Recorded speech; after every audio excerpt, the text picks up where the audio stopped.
Good evening, ladies and gentlemen. Welcome to Reference Point. I'm your host, Dave Cokerhook. Today, you can see we've got a little bit of a different setup on our staging today because I've got four gentlemen here who are from Team Percussion USA. And we're going to talk a little bit about exactly what that means.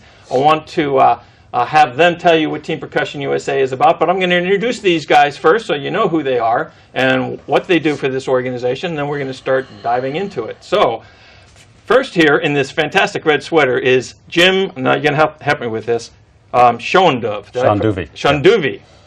See, I pronounced his name wrong, and I should have known that already. I got a name like Cokerhook. I'm sensitive to last names. I feel your pain. Jim Shanduvi, you're the CEO and founder of Team Percussion USA, correct? Correct. And then in the blue shirt, here immediately to your right, Chris Sear, C-Y-R, Sear, Chris Sear, and you're the executive director, so you kind of help do a lot of the day-to-day activities to run the organization, right? Yes. Okay. Over here in the gray sweater, Matt Ring, and Matt, they tell me that you are one of the instructors, like the drumline instructor for the group, which I guess that's sort of overall trying to help the guys understand what to do and how to play the instruments. Yeah, that'd be a fair assessment. Okay, we're going to talk some about that, and then Brandon Hussey, who is the choreographer for the group. Now, we're going to see something a little bit later. You guys did a competitive thing. We'll get to that a little bit later in the show. So you're the guy that helps decide where people move and how they move and what they do while they're, moving around with things like this massive drum that we brought here that we'll talk about a little bit later. Did I have that right? Yeah, that's it. I'm one of the two, yeah. One of the two. Very cool. Well, Jim and I met at an event 3 weeks ago or so, and I was Jim, I was impressed and taken with what it was that you were explaining that you were doing with this organization. What I'd like you to do, to take a moment here, tell people what is Team Percussion USA, and what is it that you are looking to accomplish and do with this organization? Well, Team Percussion USA, we're trying to address an issue because teenagers today, we have a very high dropout rate from high school. We have a very high crime rate with teenagers. The teenagers that are entering the workforce don't have the skills that are needed by the businesses for running their corporations. So as a society, what can we do to help address this issue with the teenagers? So if you look at the way society has set up programs for 6-year-olds to 12-year-olds, there's many terrific programs for them. There's Little League, there's Pop Warner football, there's Boy Scouts, there's soccer for our friends from Canada, there's hockey, and curling. And curling. Yeah, curling. You can't forget curling. That's all we have. But once those kids turn 13 years old, all those programs sort of die away for one reason or another. So you have that situation, and you compound it with governments have had to cut back funding for schools, so the schools necessarily have to cut funding for after-school programs and music, which further contributes to the problem with teenagers. So can we define an activity, or what can we do to address that situation? So this is life. You can be a spectator or you can be a participant. So Team Percussion is an attempt to hopefully address some of those issues. And what you guys are an indoor percussion ensemble. Is that the correct way of stating that? That's correct. Correct. Okay, so Chris, tell us what exactly that means. Well, it's sort of a unique take on a marching band where we eliminated all the horns and color guard members and just made just drummers, and kind of specifically made it inside indoor gyms so we can kind of have our own little flavor without everything else in there. And it's getting pretty big. It's actually really cool. A lot of energy. Like teenagers come out and just check out the entertainment value of what we're doing. A lot of showmanship. There's always a theme to the show that kind of takes you on a journey and takes you through some elements of music that haven't been heard inside. So it's a music and a performance activity. Yes. And it sounds like, from the way you were describing it, that it's not just localized here in the Bay Area. No, it's actually a worldwide thing now. It's gotten to the point where it has its own circuit. It's called Winter Guard International. Oh, really? Yeah, we see people from all over the world. Japan, Canada, they all come out and compete. And we have a world finals in Dayton, Ohio that we're actually going to again for our second year. Oh, very cool. Very cool. So, Jim, how long has the organization been in place? This is our second season, so we're only 2 years young, so we're learning. It's originally got started, I had met Chris, and I saw the way he could interact and connect with kids, particularly teenagers, through percussion. So we said, maybe this is a way we can get the teenagers into a program, into a structure, so that they can participate in drumming. And so, Matt and Brandon, you guys are working day to day with these young men and women. I guess it's boys and girls, right? Men. And, so it's and you're working with them day to day to try to get them to embrace this team concept and all that sort of stuff, right? How are you finding that, Matt? Well, honestly, we're very fortunate with the membership that we do have. We have a really great group of youngsters that are with us, and from a lot of different backgrounds. Honestly, I think that just because of the nature of this activity, if you really do want to be involved in it, the teamwork aspect of things, it's not really optional. So I think it's a little bit of something that the kids are embracing just by necessity. What's that expression? Necessity is the mother of creation. Right? And that's kind of what we've experienced with them too. It's you just lay out the show for them, and that's a big part of what Brandon does, and what Brandon and a couple of our other staff members, Casey and a lot of these other very talented guys have done. Yeah, really, you lay it out, and then it's kind of up to them, and it's up to us to kind of help guide them through that process. But a lot of the discoveries and a lot of the innovation is really coming from the individuals on the floor. Innovation, that's an interesting term to use here. Are we talking about innovation in terms of what? Well, just in the best way to get it done, I guess would be a good way to put it. A lot of the processes, especially because of the age of our organization, I mean, we do have a very, how would you put that, experienced staff. But on that same level, just kind of defining how we operate and how we function, and how Team Percussion is going to do what Team Percussion does. That's really up to the members to dictate the pace of how that's going to go. And both seasons, I mean, last year we had a really great crop of kids that came through for our first season, and it was one of those things where if you would have asked anybody in the middle of our season if they thought we would survive a second year, they would have said, I don't know. You would have had some mixed responses, I think, on that, and I think that most of the responses would have been people being polite. But you've done it. Well, and I think it's important to point out is that this is not an all-star team. No. There's other drum corps that are in the United States, and the way they operate is they will hold auditions, and the very best drummers from around the country and around the world will come out and audition to be members of those teams. Oh, right, okay. We're a little different in that because of the way we've structured the program, we can only have members on our team that are from schools that don't have music programs. Oh. So we're picking up kids that don't have access to this type of activity at their schools. Interesting. Interesting. Brandon, I want to go to you for a moment in terms of the conversation about the choreography and the laying out of activities, because this is there's a lot of motion. It's not a static thing where people are just standing around playing drums like a rock and roll band or something. You've got these people moving around. It's more like a halftime entertainment at a college football game than anything else, I would think. Definitely, there's a lot of movement involved with our activity. Being the indoor percussion, there's only so many things that you could do with a drum and marching around with it. And part of the innovation thing that you were talking about earlier is, how do you look different? How do you stand out? How do you make our group look unique? And a big thing that we do is find what they can do well, expose those things.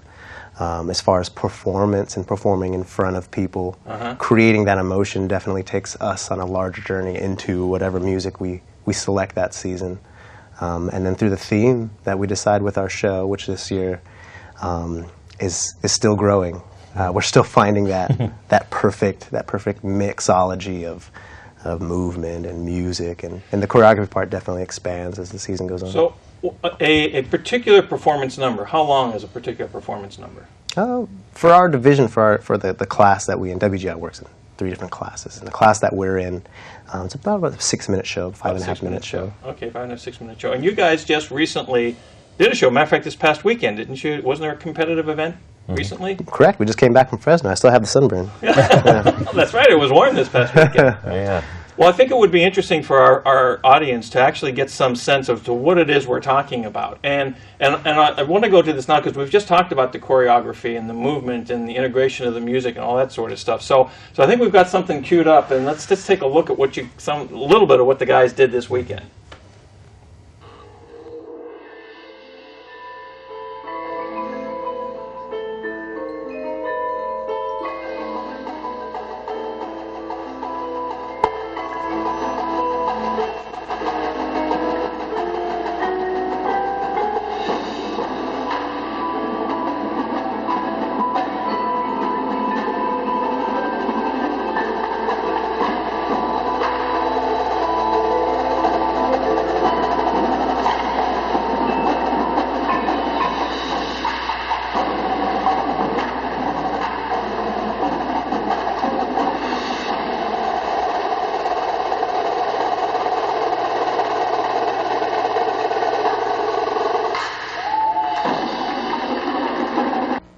Very cool. So how many young people are in the group right now? We currently have 22 right now. 22. And what's the mix of boys and girls? We have about 6 girls. Mostly it's the front ensemble piano players tend to be more female, and the battery tends to be more male, but it's starting to break out and we get more girl drummers every year. Half Cool. of the basses this Yeah, year. Yeah. Definitely. All right. So how many different types of drum are there in the ensemble? We have count. 3 basic marching drums. There's a snare drum, which is the soprano voicing. We have a tenor drum, obviously tenor voicing the mid drums, and then a bass drum, which is our low end. And in the front ensemble, we have a range from all marimbas, vibraphones, metal, wood, pianos essentially that we hit with sticks, Oh, cool. and a couple keyboards and synthesizers and electronics and all kinds of extra sounds we add in for flavor. Very cool. And what is this particular unit that's sitting at the front of the stage here? It's heavy. It's heavy. All right. Matt, you want to tell us about what this is? Yeah, so these would be tenor drums, so these would be the mid voicings that Chris was mentioning. They're also called quads. Yeah, it's basically very high-tuned tom-toms, I guess would be a good way to describe it. You mentioned a word there, tuning, because I do some singing, okay, Yeah. and I know that you have to deal with that, and I've dabbled in piano over the years and tuning the strings and stuff Yeah. like that. So do you actually tune a drum in the same manner that you would tune other type of instruments? In a similar fashion, I suppose. It's mostly if you're looking around the drum too, you're going to see these the lugs or lug nuts that are around the drum. Basically, the tension that's created across the head. You're trying to equalize the tone from one lug to the next one. Interesting. Yeah, you get a much. Tune that one. Yeah, we need to tune this. Yeah. Typically, they would be in pitch. Yeah, F, yeah. D, B flat, F, D, octave. Oh, So cool. there is interval training. I mean, if the drums are not quite in tune, but the intervals are right, it still sounds good. Yeah. Interesting. And I think the other interesting thing about this is the kids rehearse from 9 to 5 on a Saturday and a Sunday. 9 a.m. to 5 9 p.m.? a.m. to 5 p.m. and they're carrying those drums. Okay. So these are, it's an indication of the physical fitness and the physical requirements of the activity that they have to carry those and be graceful as they're performing. I gotta try this. I gotta try this. Let's see if we can put this. See what this is like. They have to do this from 9 a.m. to 5 p.m. Probably with a few breaks here. You get a chance to go to lunch and whatever. Yeah. But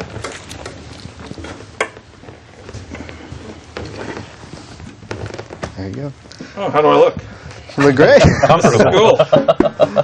This is awesome. We have practice tomorrow This is, night. You can come out. Yeah. This is not light. No, it's Oh. about 42 pounds with the hardware and the equipment put together. Yeah. I mean, I've done a lot of hiking with the Boy Scouts and stuff like that. You wear a 30-pound pack on your back, and you're going, but the weight is in the front here. There you go. This is a Yeah. completely different type of a situation here. Right. And now, Wow. and now you combine that with the choreography from Brandon. Oh, yeah. Oh, yeah. And you're playing as well. So it's it Wow. requires gets all pretty three intense. of those to Yeah. be proficient. Amazing. Well, and that's part of the rehearsal schedule. Obviously, it's a pretty intensive workload and a very high demand that you put on the students. Because you think about this, it's really 5 minutes of music.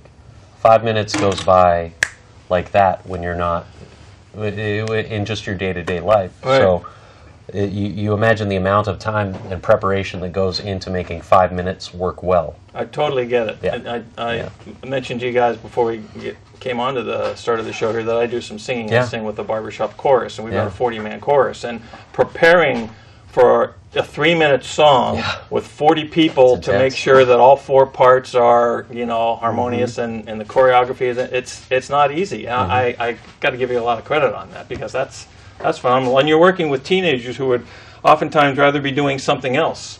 Well, I think that's what's inspiring to me, is that these are teenagers getting up at 9 o'clock in the morning on a Sunday. But it gets better, because they'll call up and say, Mr. Shanduvi, we know practice starts at 9 o'clock, but could you show up at 8 a.m.? We'd like to practice some more. Wow. Or can I come over to your house and use the marimba, because I want to rehearse some more so I'm ready when it's time for a competition?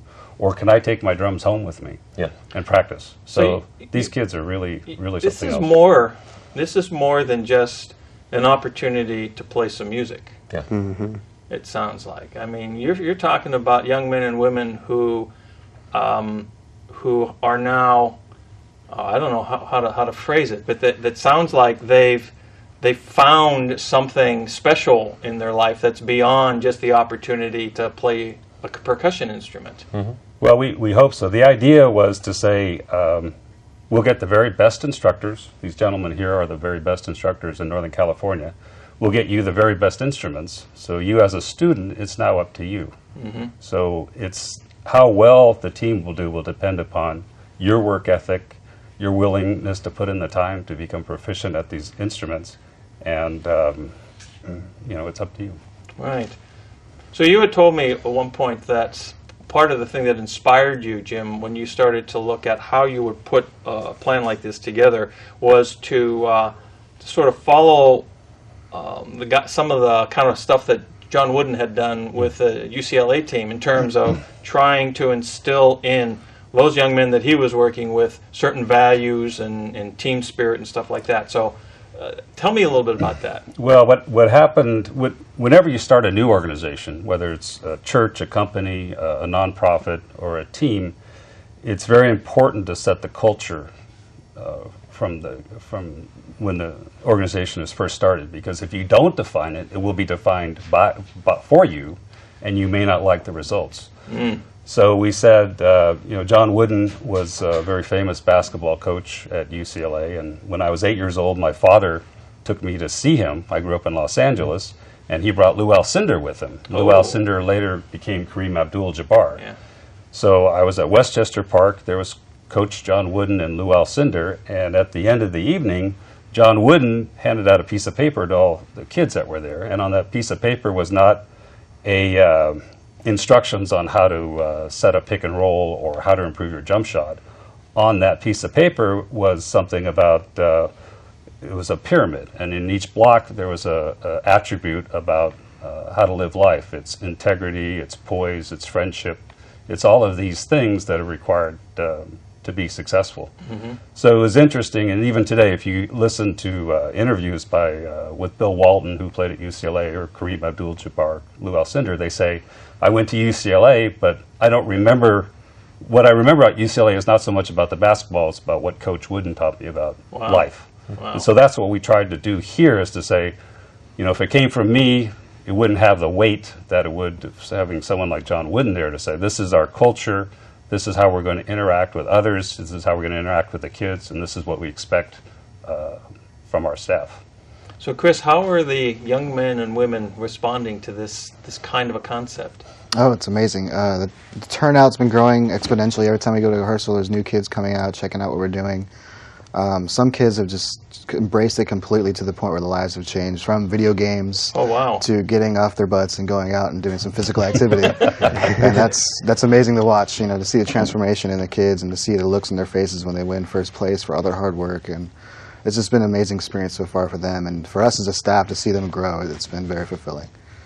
You had sent me something earlier today, Jim, that was some statements from some of the young people about what being part of Team Percussion USA has meant for them, which I was reading some of these. I thought, my goodness, this is just this is incredible. You know, the best experience of my life, one kid says. It's more than drumming.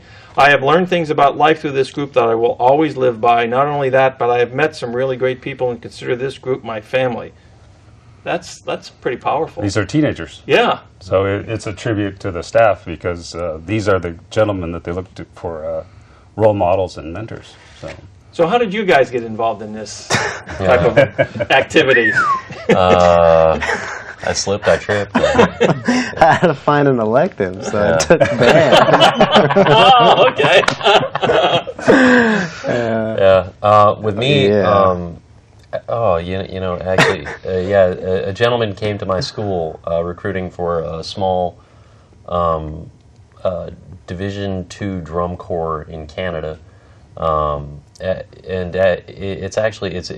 It's amazing, because those seemingly insignificant decisions that you make. Like at the time, it was either I go hang out with my friends all summer and party in Edmonton, or I go on this tour. This guy just wouldn't stop bothering me and calling me and trying to get me to go. And so finally, I went, and then it became an obsession. Right? It wasn't even just something I enjoyed doing. It's something you become obsessed with. You go home and you listen to all the tapes, videos. You can't stop thinking about it. Right? You wake up, you think about it. You go to bed thinking about it, and it's hard to explain. I think anyone who has an opportunity to participate in some sort of creative endeavor, some sort of music or art, dance, or painting or theater, that when it's really inside you have that kind of an experience. I totally can relate to that. I think that's fantastic, and it's wonderful that you're able to offer this to these young men and women. So, Jim, tell me about what the plan is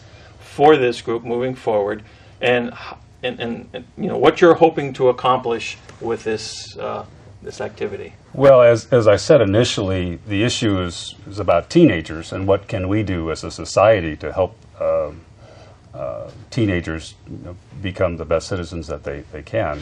So what we're trying to do is to establish an organization in San Jose first and figure out what works. So we have the very best instructors. We're making a program that it appears to be successful. So we're going to take those lessons learned and then try and replicate it in each community throughout the United States. This would follow the model that was done in Venezuela, where the gentleman there in Venezuela 30 years ago said we should establish an orchestra in every village, rich or poor, and bring kids in to learn to play classical instruments. And now those kids in that program have now they're running the large philharmonics, the most famous ones in the world. Right. So why can't we do that with percussion in the United States? Wow. So I probably can't very get teenagers ambitious. to take up violins, Yeah. but I can get them to play drums. You can get them to play drums. And as Chris says, the drum is the easiest instrument to start to play, but it's the most difficult to master. Yeah, Makes sense. That's true. Makes sense. Well, it's interesting too, just how drumming, particularly the marching activity, it was never cool when I did it, right? And it's becoming this hip thing where everybody, you're noticing all of these professional sports teams and organizations are picking up drum lines. San Francisco, they have one. Golden State, they have one. And it's just, over time, it's become this thing that it's not just, and a part of it is because of that movie that came out a little while ago that got some notoriety. Right. Say what you will, it gave the activity this bright spotlight cast on it, and ever since then it seemed like just the popularity has gained momentum, and now we're seeing people that are proactively seeking out this type of thing instead of my case where it was I was sought after. So they're coming to you. Yeah. Brandon, how are the young people responding to the choreographic demands? Oh wow, that's see a lot of that is brand new. Brand new, and it's really fun to see them learn and pick up their Bambi legs and make them move right, and they're developing quick. That's one thing. You talk about the investment these kids make with time, the movement capabilities that they have now compared to really I'd say 3 weeks ago. Wow. Just because this is actually a fast part of the season, but about 3 weeks ago to now, they're moving unbelievably different. They can turn the same Together, synchronized. Just turning. I mean, standing and turning. Very cool. They develop a huge sense of pride and something about why do we still do it. It just makes you feel good. When you can take a simple 5-minute show and make someone clap for you, that feels real good. It does. And when we get 30 kids out there on the floor and do it together and get compliments, that's something foreign.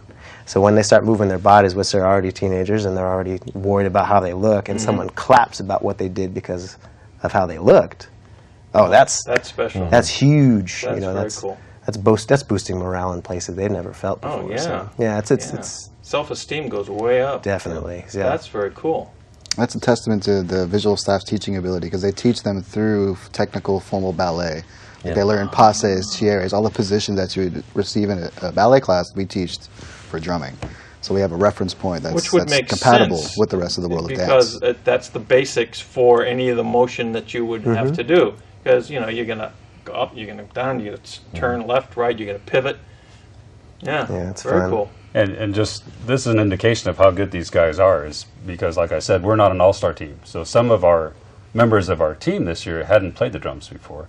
Oh, really? And yet Brandon, Matt, and Chris have been able to develop their skills such that they can win first place at the Western Regionals. Nice. So they've really done a good job. So how did they do this past weekend? We have about a minute and a half left in the show. How did they do this last weekend? Well, we We won 2 shows in a row. Won 2 shows in a row. Set some of the highest scores in the country right now. Oh, nice. So what's too the bad. next step for the group? Is there like a next level competition or something? Yeah, we have 3 local championships to attend, and then we go out to the major finals at the beginning of April for the world finals and compete against everybody else and see where we line up. Got it. Very cool. Well, we're going to do a second segment of discussion here about Team Percussion USA. And when we come back, I want to talk more about some of the foundational principles and what you're looking to do with that. I want to know more about how you guys manage, as you're a nonprofit organization, I want to know more about how you get funded and all that sort of thing so we can let the folks know. But we'll cover that when we come back in the next segment. So this was very cool. Thanks for letting me try the drum, too. That was awesome. So ladies and gentlemen, don't forget to come back for our next segment of Reference Point, and we'll see you next time. Thank you.